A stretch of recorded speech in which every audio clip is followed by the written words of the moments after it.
All right, listen up, because this is a good one. Imagine a school, right?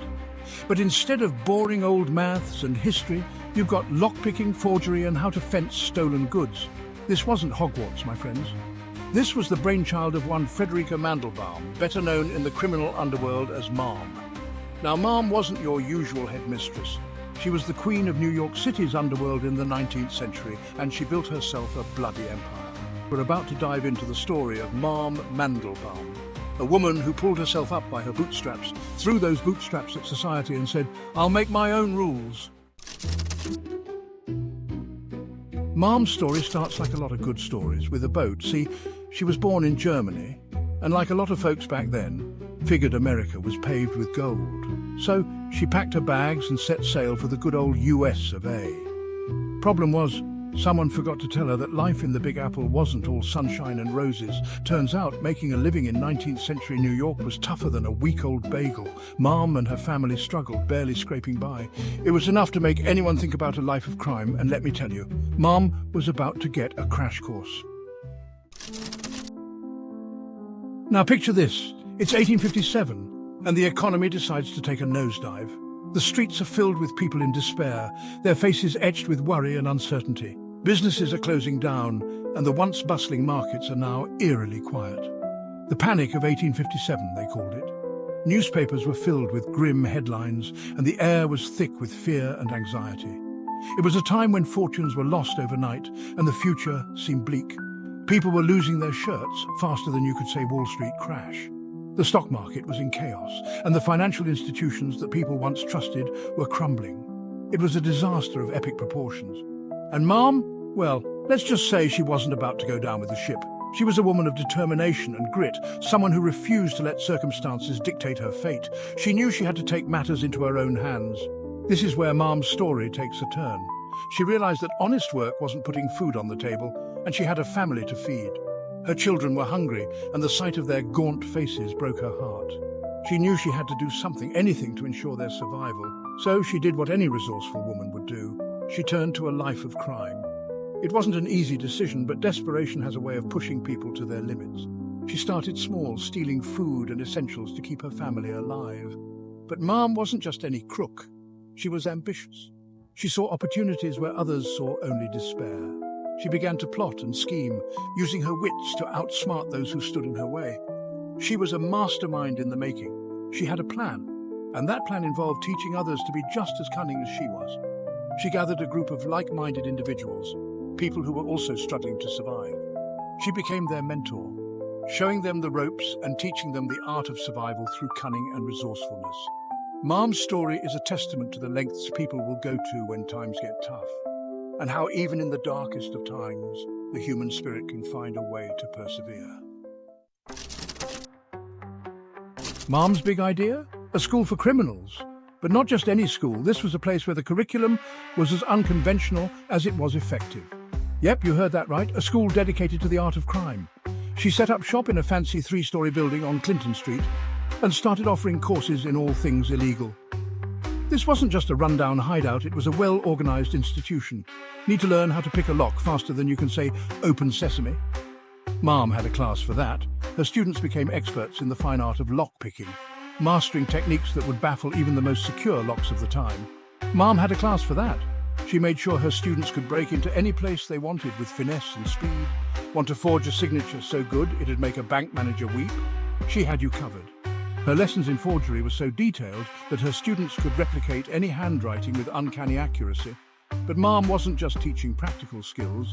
She was creating a new breed of criminal, one that was educated and sophisticated. Oh no, she was instilling a code of conduct in her students. She emphasized the importance of ethics, even in the world of crime. She taught them the importance of loyalty, discretion, and always staying one step ahead of the law. Her students learned that trust and secrecy were paramount. And let me tell you, it worked. Her graduates were not just petty thieves, they were masterminds. Marm's graduates went on to become some of the most successful criminals in New York. They were well-dressed, well-spoken, and always one step ahead of the authorities. They became legends in their own right, thanks to Marm's unconventional education system. Section 5, the usual suspects. Now, you can't run a criminal empire without rubbing shoulders with some colourful characters, and Marm knew them all. We're talking about the biggest names in the business: pickpockets, burglars, forgers, and even the occasional high society con artist. They flocked to Marm's, eager to learn from the best. One of her most famous associates, a smooth-talking swindler named Eddie the Fox McGuinness. This guy could charm the pants off anyone, and with Marm's guidance, he became a legend in the world of scams. But it wasn't all fun and games. Marm also had to deal with rivals, double-crossers, and the constant threat of getting caught. Section 6. Busted. For years, Marm ran her empire with an iron fist and a silver tongue. She bribed officials, manipulated the legal system, and always seemed to stay one step ahead of the law. But even the best get caught eventually, and for Marm, her downfall came in the form of the Pinkerton Detective Agency. These guys were the FBI of their day, and they were determined to bring Marm's empire crashing down. They infiltrated her network, gathered evidence, and finally, in a dramatic raid, they shut down her school and arrested her. It was the end of an era. Section 7. The Queen of the North. Now, you might think that getting busted by the Pinkertons would be the end of the road for Marm Mandelbaum, but you'd be wrong. The Pinkertons were known for their relentless pursuit of criminals, and many met their downfall at the hands of these determined detectives. However, Marm was no ordinary criminal. She had a knack for turning situations to her advantage. Remember those silver-tongued negotiating skills? Marm had honed these skills over years of dealing with both the underworld and high society. She could charm her way out of almost any predicament. Well, she put them to good use. When faced with the possibility of imprisonment, Marm didn't panic. Instead, she saw an opportunity to negotiate her freedom. Marm managed to strike a deal. She'd give up some of her ill-gotten gains, and in return, she'd walk free. It was a bold move, but one that showcased her cunning and resourcefulness.